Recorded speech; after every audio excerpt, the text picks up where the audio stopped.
Tab 1. Mengapa pria dan wanita tidak mencapai orgasme dengan kecepatan yang sama? Banyak orang merasa terkejut saat mengetahui bahwa pria dan wanita tidak mencapai orgasme dengan frekuensi serta kecepatan yang sama dalam keintiman. Studi secara konsisten menunjukkan bahwa sebagian besar pria cenderung mencapai orgasme selama hubungan seksual. Sementara persentase wanita yang mencapai tahap yang sama jauh lebih rendah. Perbedaan ini bukan karena kenikmatan wanita bersifat misterius atau terlalu kompleks. Sebenarnya alasannya jauh lebih sederhana. Banyak orang belum mendapatkan pendidikan yang cukup tentang bagaimana tubuh wanita merespons selama keintiman. Bagi banyak individu, pemahaman awal tentang seks justru berasal dari internet atau pornografi. Masalahnya, sumber-sumber ini dibuat untuk hiburan, bukan untuk pendidikan. Akibatnya, banyak orang membangun ekspektasi yang tidak realistis tentang seperti apa keintiman seharusnya. Seiring waktu, kesalahpahaman ini bisa memicu kesalahan yang berujung pada frustrasi, kebingungan, dan ketidakpuasan bagi kedua pasangan. Bab memahami anatomi wanita dengan benar.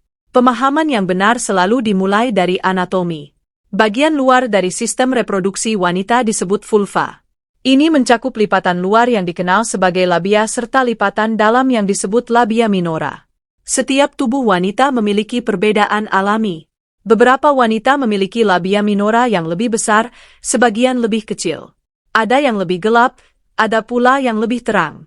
Semua variasi ini sepenuhnya normal. Memahami keragaman alami ini membantu menghilangkan ekspektasi yang tidak realistis sekaligus membentuk pemahaman yang lebih sehat dan akurat tentang tubuh manusia.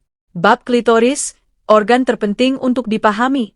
Klitoris terletak di bagian atas vulva dan memiliki peran sangat penting dalam kenikmatan wanita. Meskipun banyak orang hanya melihat bagian kecil yang tampak di luar, sebenarnya sebagian besar struktur klitoris memanjang ke dalam di bawah permukaan. Klitoris menyebar di sekitar area vagina dan memiliki peran yang jauh lebih besar daripada yang disadari kebanyakan orang. Yang membuatnya sangat penting adalah jumlah ujung saraf yang dimilikinya, lebih banyak dibandingkan bagian tubuh manapun yang khusus berfungsi untuk sensasi saat rangsangan. Saat terstimulasi, klitoris akan terisi darah dan menjadi lebih sensitif. Menariknya, klitoris dan penis berkembang dari jaringan embrionik yang sama sehingga keduanya merespons rangsangan dengan cara yang mirip.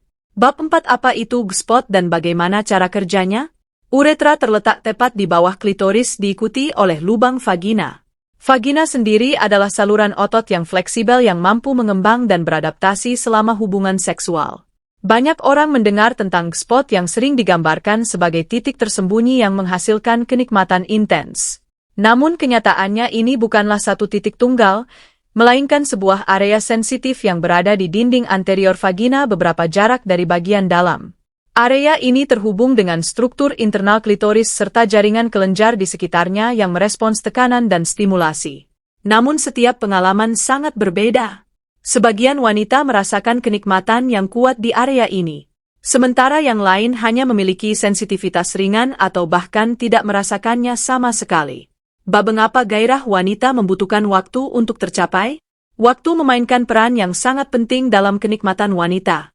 Gairah seksual pria bisa muncul relatif cepat terkadang hanya dalam hitungan menit. Namun gairah pada wanita biasanya berkembang secara bertahap. Tubuh dapat membutuhkan waktu sekitar 15 hingga 45 menit untuk mencapai respons penuh. Selama proses ini, aliran darah meningkat, vagina mulai mengembang dan pelumasan alami dimulai. Melewatkan tahap ini dan terburu-buru menuju penetrasi dapat secara signifikan mengurangi kenyamanan dan kenikmatan. Karena itu meluangkan waktu yang cukup untuk membangun gairah bukanlah pilihan tambahan melainkan bagian penting dari pengalaman yang lebih baik. Tab 6. Mengapa pelumasan tidak selalu mencerminkan hasrat? Menghabiskan lebih banyak waktu untuk menyentuh, mencium dan mengeksplorasi berbagai area tubuh dapat sangat meningkatkan keintiman. Namun penting juga untuk memahami bahwa pelumasan tidak selalu mencerminkan tingkat hasrat seseorang. Berbagai faktor dapat mempengaruhinya, termasuk stres, kadar hormon, obat-obatan, tingkat hidrasi, serta kondisi kesehatan secara keseluruhan. Penggunaan pelumas juga dapat membantu meningkatkan kenyamanan dan kenikmatan dan hal itu sepenuhnya normal. Ini hanyalah alat bantu untuk meningkatkan pengalaman.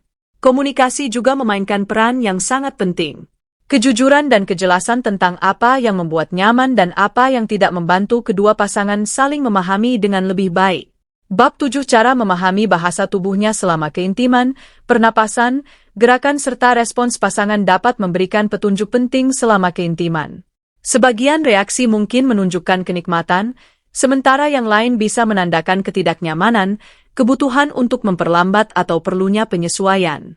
Memperhatikan sinyal-sinyal ini dan meresponsnya dengan tepat dapat membuat perbedaan besar.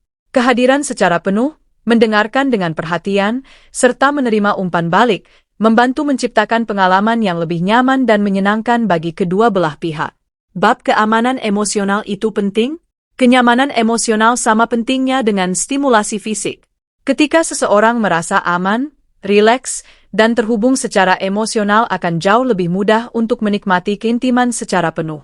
Sebaliknya, stres, kecemasan, dan kekhawatiran dapat menghambat pengalaman tersebut, bahkan membuat interaksi menjadi kurang menyenangkan atau sulit berlanjut.